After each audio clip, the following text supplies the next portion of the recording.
Hello, പുതിയൊരു വീഡിയോയിലേക്ക് എല്ലാവർക്കും സ്വാഗതം. അപ്പോൾ ഇന്നത്തെ വീഡിയോ എന്ന് പറഞ്ഞിട്ടുള്ളത് ബ്രേക്ക്ഫാസ്റ്റിനും ഡിന്നറിനൊക്കെ നമുക്ക് ഉണ്ടാക്കിയെടുക്കാൻ പറ്റിയിട്ടുള്ള ഒരു അടിപൊളി പൂരിൻ്റെ റെസിപ്പിയാണ് കേട്ടോ. അതേപോലെ അതിന് കോംബോ ആയിട്ട് നമ്മൾ ബാജിക്കറിയും കൂടി ഉണ്ടാക്കുന്നുണ്ട് കേട്ടോ. ഇനിയിപ്പോൾ രാവിലെ പെട്ടെന്ന് തന്നെ നമുക്ക് ഉണ്ടാക്കിയെടുക്കാൻ പറ്റിയിട്ടുള്ള, അതേപോലെ ഒട്ടും തന്നെ എണ്ണ കുടിക്കാത്ത നല്ലോണം പെർഫെക്റ്റ് ആയിട്ട് തന്നെ പൊങ്ങി വരുന്ന ഒരു പൂരിൻ്റെ റെസിപ്പിയാണ് കേട്ടോ. അതേപോലെ സിമ്പിളായിട്ട് നമുക്ക് ഉണ്ടാക്കിയെടുക്കാൻ പറ്റിയിട്ടുള്ള ഒരു ബാജിക്കറിയും കൂടിയാണ്. അപ്പോൾ അതെങ്ങനെ നോക്കാം. ഇതിന് വേണ്ടിയിട്ട് ഇപ്പോൾ ഞാൻ ഈ ഒരു കപ്പിന് 1 കപ്പ് ഗോതമ്പ് പൊടി എടുത്തിട്ടുണ്ട് കേട്ടോ. ആട്ടപ്പൊടി ഉണ്ടല്ലോ, അതാണ് എടുത്തേക്കുന്നത്. നിങ്ങളെ കയ്യിൽ മെഷർമെൻറ്റ് കപ്പ് ഉണ്ടെന്നുണ്ടെങ്കിൽ അതിന് 2 കപ്പ് നിങ്ങൾ എത്ര എടുക്കുന്നത് വെച്ചാൽ ആ ഒരു അളവിനനുസരിച്ച് ബാക്കിയുള്ള എല്ലാ ഇൻഗ്രീഡിയൻസും എടുക്കുക കേട്ടോ. പിന്നെ ഈ ഒരു കപ്പിന് തന്നെ 1/4 കപ്പ് മൈദയും കൂടി ഇട്ട് കൊടുക്കുന്നുണ്ട്. മൈദ ഇട്ട് കൊടുക്കുമ്പോൾ നമ്മുടെ ഈ പൂരി നല്ല സോഫ്റ്റായിട്ടും അതേപോലെ നല്ലോണം പൊങ്ങി വരാനും ഹെൽപ്പാകും കേട്ടോ. എന്നിട്ട് 1 ടേബിൾ സ്പൂണ് റവയും കൂടി ഇട്ട് കൊടുക്കുന്നുണ്ട്. റവ വറുത്തതോ വറുക്കാത്തതോ ഏതായാലും കുഴപ്പമില്ല. പിന്നെ ആവശ്യത്തിന് ഉപ്പിട്ട് കൊടുക്കുക. അതേപോലെ 1.5-2 ടേബിൾ സ്പൂണോളം ഓയിലും കൂടി ഒഴിച്ച് കൊടുക്കുക. വെളിച്ചെണ്ണ ആയാലും കുഴപ്പമൊന്നുമില്ല കേട്ടോ. എന്നിട്ട് ഇതെല്ലാം പാടെ നന്നായിട്ടൊന്ന് കൈ വെച്ചിട്ട് ഒന്ന് മിക്സ് ചെയ്തെടുക്കുക. നിങ്ങൾ ഏതൊരു കപ്പിലാണോ ഗോതമ്പ് പൊടി എടുക്കുന്നത് ആ ഒരു കപ്പിന് തന്നെ ബാക്കിയുള്ള ഇൻഗ്രീഡിയൻസും അളന്നെടുക്കുക കേട്ടോ.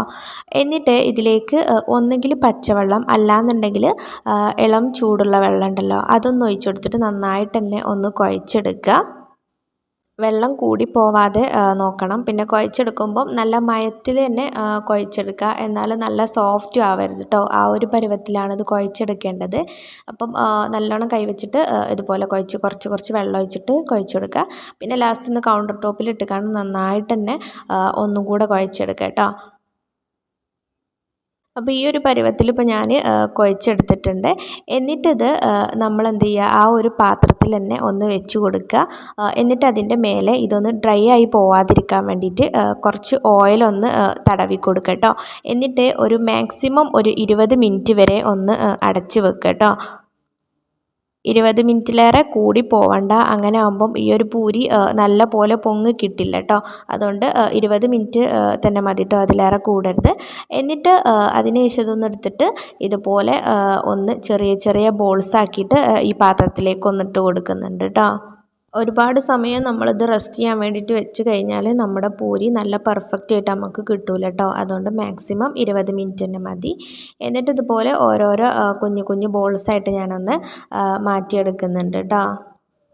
എന്നിട്ട് ഇതിൽ നിന്ന് ഓരോന്നും എടുത്താണ്ട് നമുക്കൊന്ന് പരത്തിയെടുക്കാം. അപ്പോൾ അങ്ങനെ നമ്മൾ ഓരോ ബോൾസും ഇതിൽ നിന്ന് എടുക്കുന്ന ടൈമിൽ ഒരു ബാക്കിയുള്ള ബോൾസ് ഉണ്ടല്ലോ, അതൊരു പാത്രം കൊണ്ടോ എന്തെങ്കിലും വെച്ചിട്ടൊന്ന് മൂടി കൊടുക്കുക. ഇല്ലയെന്നുണ്ടെങ്കിൽ ആ ബോൾസ് ഡ്രൈ ആയി പോകും കേട്ടോ. അതുകൊണ്ടാണ്. എന്നിട്ട് നമ്മൾ ഒന്നെങ്കിൽ ഇതുപോലത്തെ പത്തിരി പ്രസ്സിലൊന്ന് കുറച്ച് ഓയിൽ 2 ഭാഗത്തൊന്ന് ആക്കി കൊടുത്തതിന് ശേഷം ഇതുപോലെ ഒന്ന് പരത്തിയെടുക്കുക. അല്ലയെന്നുണ്ടെങ്കിൽ കൗണ്ടർ ടോപ്പിൽ ഇട്ടുകാണ്ട് നമ്മൾ സാധാ മോഡൽ പരത്തൂലേ, അതേപോലെ പരത്തിയാലും കുഴപ്പമില്ല. പക്ഷേ പൂരിയുടെ ആ ഒരു കട്ടി ഉണ്ടല്ലോ, നല്ല തിന്നാവാനും പാടില്ല, എന്നാൽ നല്ല കട്ടിയാവരുത് കേട്ടോ. ഈ ഒരു തിന്നായിട്ട് നമുക്ക് കിട്ടണം, നല്ല പൂരി നല്ല പെർഫെക്റ്റ് ആയിട്ട് കിട്ടുള്ളൂ. കട്ടി കൂടിക്കഴിഞ്ഞാൽ ഇത് പൊങ്ങി വരില്ല കേട്ടോ. അതുകൊണ്ട് ഈ ഒരു കട്ടിക്ക് മാത്രം പരത്തിയെടുക്കുക. അങ്ങനെ എല്ലാതും ഇതുപോലെ ഞാൻ പരത്തിയെടുത്തിട്ടുണ്ട്. പിന്നെ ഈ ഒരു പരത്തിയിട്ടുള്ള അപ്പം നമ്മൾ ഒരുപാട് സമയം വെക്കരുത്, പെട്ടെന്ന് തന്നെ ചുട്ടെടുക്കണം കേട്ടോ. അതിന് വേണ്ടിയിട്ട് ഒരു പാനിൽ കുറച്ച് ഓയിലൊന്ന് ഒഴിച്ച് കൊടുക്കുന്നുണ്ട്. എന്നിട്ട് ഹൈ ഫ്ലെയിമിൽ വെക്കരുത്, മീഡിയം ചൂട് മതി കേട്ടോ ഓയിലിന്. എന്നിട്ട് ഓരോന്നും ഇതുപോലെ ഇട്ട് കൊടുക്കുക. എന്നിട്ട് അതിൻ്റെ മേലെ ഇതുപോലെ ഓയിലൊന്ന് ഇതാക്കി കൊടുക്കുക കേട്ടോ, ഒന്ന് ഒഴിച്ച് കൊടുക്കുക. അപ്പം നല്ല പെർഫെക്റ്റ് ആയിട്ട് തന്നെ അത് പൊങ്ങി കിട്ടും കേട്ടോ. പിന്നെ അത് ഹൈ ഫ്ലെയിമിൽ വെച്ച് കഴിഞ്ഞാൽ പെട്ടെന്ന് തന്നെ ഇത് കളറൊക്കെ മാറിക്കിട്ടും. പക്ഷേ ആ ഒരു പെർഫെക്റ്റിൽ നമുക്ക് കിട്ടൂല. അതുകൊണ്ട് മീഡിയം ചൂടിൽ തന്നെ ഇട്ടിട്ട് വേണം ഇത് ചെയ്തെടുക്കാൻ. പൊങ്ങി വരുന്നില്ല എന്ന് തോന്നുകയാണെങ്കിൽ ഇതുപോലെ ഒന്ന് മേലക്കൊന്ന് ആക്കി കൊടുക്കുക ഓയിൽ. അപ്പോൾ നല്ല പെർഫെക്റ്റ് ആയിട്ട് തന്നെ അത് പൊങ്ങി കിട്ടും കേട്ടോ. പിന്നെ ഇതിൽ ഒട്ടും തന്നെ എണ്ണ കുടിക്കൊന്നുമില്ല. ഇനി നിങ്ങൾക്ക് ആദ്യം ഒരു പൂരി ഇട്ട് നോക്കിയിട്ട് അത് പൊങ്ങി വരുന്നില്ല എന്ന് തോന്നുകയാണെങ്കിൽ അതൊന്നുകൂടി പരത്തിയിട്ട് കട്ടി കുറച്ചിട്ടൊന്ന് പരത്തി നോക്കുക. എന്നിട്ടിട്ട് നോക്കുക കേട്ടോ. അപ്പോൾ നല്ല പെർഫെക്റ്റ് ആയിട്ട് തന്നെ കിട്ടും. അങ്ങനെ ഞാൻ എല്ലാതൊന്ന് ചുട്ടെടുക്കുന്നുണ്ട്. അപ്പോൾ ഇത്രയും ഉണ്ടാക്കിയെടുക്കാൻ നല്ല സിമ്പിളാണ്, ഒട്ടും തന്നെ എണ്ണ കുടിക്കില്ല. അതുപോലെ നല്ലോണം പെർഫെക്റ്റ് ആയിട്ട് തന്നെ നമുക്ക് പൊങ്ങി കിട്ടുകയും ചെയ്യും കേട്ടോ. ഇനി നിങ്ങളൊക്കെ ഉണ്ടാക്കുന്നത് ഇങ്ങനെ പൊങ്ങി കിട്ടണില്ല എന്നുണ്ടെങ്കിൽ ഇതുപോലൊന്ന് ചെയ്ത് നോക്ക്, നല്ല പെർഫെക്റ്റ് ആയിട്ട് തന്നെ നമുക്ക് കിട്ടും. അപ്പോൾ ഇതാ പൂരി അവിടെ റെഡി ആയിട്ടുണ്ട്. അപ്പം അതിലേക്ക് കോംബോ ആയിട്ട് നമുക്ക് ബാജിക്കറി ഉണ്ടാക്കിയെടുക്കാം കേട്ടോ. ഈ ഒരു ബാജിക്കറി ഞാൻ ഉണ്ടാക്കിയെടുത്തത് നമ്മൾ മാവ് റെസ്റ്റ് ചെയ്യാൻ വെച്ചിട്ടുള്ള ആ ഒരു 20 മിനിറ്റ് സമയത്തിൻ്റെ ഉള്ളിലാണ് കേട്ടോ. അപ്പം അതിന് വേണ്ടിയിട്ട് ഇപ്പം ഞാൻ എടുത്തേക്കുന്നത് ഒരു ചെറിയ സവാള, പിന്നെ ഒരു തക്കാളി, പിന്നെ ഇഞ്ചി കട്ട് ചെയ്ത് കാണ്ട് ഒന്നിട്ട് കൊടുക്കുക. ഞാനിപ്പോൾ ഇഞ്ചി വെളുത്തുള്ളി പേസ്റ്റാണ് എടുത്തിട്ടുള്ളത്. അതേപോലെ ഒരു പച്ചമുളകും പിന്നെ ഒരു വലിയ ഉരുളൻകിഴങ്ങും കൂടിയാണ് എടുത്തിട്ടുള്ളത് കേട്ടോ. എന്നിട്ട് ഇതെല്ലാം പാടെ കുക്കറിലൊന്നിട്ട് കൊടുക്കുക. എന്നിട്ട് അതിലേക്ക് ആവശ്യത്തിന് ഉപ്പിട്ട് കൊടുക്കുക. അതേപോലെ ആവശ്യത്തിന് മാത്രം മഞ്ഞൾപ്പൊടിയും കൂടി ഇട്ട് കൊടുക്കുന്നുണ്ട്. പിന്നെ കുറച്ച് മാത്രം വെള്ളം കൂടി ഒഴിച്ച് കൊടുക്കുക കേട്ടോ. അത് ജസ്റ്റ് ഒന്ന് മുങ്ങി കിട്ടാൻ പാകത്തിന് മാത്രം കേട്ടോ, കൂടുതലായിട്ട് ഒഴിക്കണ്ട, കുറച്ച് മാത്രം ഒഴിക്കുക. എന്നിട്ട് ഇതെല്ലാം പാടെ നന്നായിട്ടൊന്ന് മിക്സ് ചെയ്യുക. എന്നിട്ട് കുക്കറിൽ ഒരു 2 വിസിൽ, മീഡിയം ഫ്ലെയിമിൽ 2 വിസിലൊന്ന് ആക്കിയെടുക്കുക കേട്ടോ. ആ ഒരു ടൈം കൊണ്ട് തന്നെ അത് കുക്കായിട്ട് കിട്ടും. എന്നിട്ട് വേറൊരു പാൻ അടുപ്പത്ത് വെച്ചിട്ട് അതിലേക്ക് വെളിച്ചെണ്ണ ഒന്ന് ഒഴിച്ച് കൊടുക്കുക.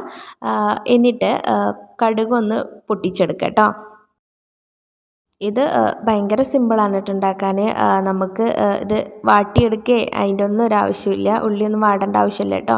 അപ്പോൾ എന്നിട്ട് കടുക് പൊട്ടി വരുന്ന ടൈമിൽ നമ്മൾ കുക്ക് ചെയ്ത് വെച്ചേക്കുന്ന ഈ ഒരു മിക്സ് ഉണ്ടല്ലോ, ഉരുളൻകിഴങ്ങിൻ്റെ ഇതിൻ്റെയൊക്കെ, അതൊന്ന് ഇട്ട് കൊടുക്കുക. എന്നിട്ട് കറിവേപ്പിൻ്റെ ഇലയും മല്ലിച്ചപ്പൊക്കെ ഒന്നിട്ട് കൊടുക്കുക.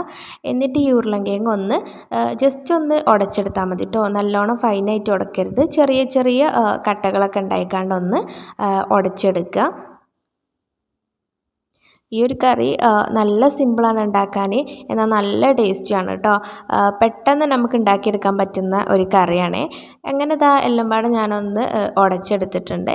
എന്നിട്ട് ജസ്റ്റ് ഒന്ന് തിളപ്പിച്ചെടുക്കുക. ആ ഒരു ടൈമിൽ ഇതിലേക്ക് ഇപ്പം ഞാൻ സാധാ പശുവിൻ പാലുണ്ടല്ലോ, പാക്കറ്റ് പാലായാലും അല്ലാത്ത പാലായാലും കുഴപ്പമില്ല. എന്നിട്ട് അതൊന്ന് ഒഴിച്ച് കൊടുക്കുന്നുണ്ട്. തേങ്ങാപ്പാലല്ല കേട്ടോ, സാധാ നോർമൽ പാലാണ് ഒഴിച്ച് കൊടുക്കുന്നത്.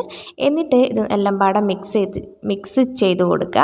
എന്നിട്ട് ഇതിലേക്ക് ആവശ്യത്തിന് ഗരം മസാല ഇട്ട് കൊടുക്കുക. അതേപോലെ കുരുമുളക് പൊടിയാണ് ഇട്ട് കൊടുക്കുന്നത് കേട്ടോ. കുരുമുളക് പൊടി കുറച്ച് കൂടുതൽ തന്നെ ഇട്ട് കൊടുക്കുക. അതിൻ്റെ ഒരു ഫ്ലേവർ വരുമ്പം നല്ലൊരു ടേസ്റ്റാണ് കേട്ടോ. പിന്നെ നിങ്ങൾക്ക് മുളക് വേണമെന്നുണ്ടെങ്കിൽ കുറച്ചും കൂടി ആഡ് ചെയ്ത് കൊടുക്കുക. വേറെ മസാല പൗഡേഴ്സൊന്നും ഇട്ട് കൊടുക്കുന്നില്ല. എന്നിട്ട് നന്നായിട്ട് തന്നെ ഒന്ന് തിളപ്പിച്ചെടുക്കുക കേട്ടോ. ഒരു 1-2 മിനിറ്റ് ജസ്റ്റ് ഒന്ന് തിളപ്പിച്ചെടുത്താൽ മതി. എത്രത്തോളം കുറുക്കിയെടുക്കണോ അത്രത്തോളം നിങ്ങൾക്ക് കുറുക്കിയെടുക്കുക കേട്ടോ. അങ്ങനെ ഇതാ ഒന്ന് കുറുകി നന്നായിട്ട് വന്നപ്പം ഞാൻ ഫ്ലെയിം ഒന്ന് ഓഫാക്കി കൊടുത്തിട്ടുണ്ട്. അപ്പോൾ ഇത്രയേ ഉള്ളൂ ഇത് ഉണ്ടാക്കിയെടുക്കാൻ. നല്ല സിമ്പിളാണ് കേട്ടോ. രാവിലെ പെട്ടെന്നൊക്കെ നമുക്ക് ഉണ്ടാക്കിയെടുക്കാൻ പറ്റിയിട്ടുള്ള ഒരു അടിപൊളി ബാജിക്കറിൻ്റെ റെസിപ്പിയാണ്. മറ്റേത് നമ്മൾ എന്താ പറയുക, വാട്ടിയിട്ടൊക്കെ അല്ലേ നമ്മൾ ഉണ്ടാക്കുന്നത്. അപ്പം അതിനേക്കാളൊക്കെ ഒന്നുകൂടെ നല്ല സിമ്പിളായിട്ട്, എന്നാൽ ടേസ്റ്റ് ആണെങ്കിലോ നല്ല ടേസ്റ്റാണ് കേട്ടോ. അതുപോലെ കോംബോ ആയിട്ട് ഇതിൻ്റെ കൂടെ പൂരിയും കൂടി ഉണ്ടായാൽ നല്ല ടേസ്റ്റാണ്. എല്ലാ ഇതിൻ്റെ കൂടി മാച്ചാവുന്നൊരു കറിയും കൂടിയാണ് കേട്ടോ. അപ്പം എല്ലാവരും ഒന്ന് ഉണ്ടാക്കി നോക്കുക, എന്നിട്ട് ഫീഡ്ബാക്കൊക്കെ ഒന്ന് അറിയിക്കുക. അതേപോലെ വീഡിയോ ഇഷ്ടപ്പെട്ട് കഴിഞ്ഞാൽ ലൈക്ക് ചെയ്യാനും ഷെയർ ചെയ്യാനും സബ്സ്ക്രൈബ് ചെയ്യാനൊന്നും മറക്കല്ലേ കേട്ടോ.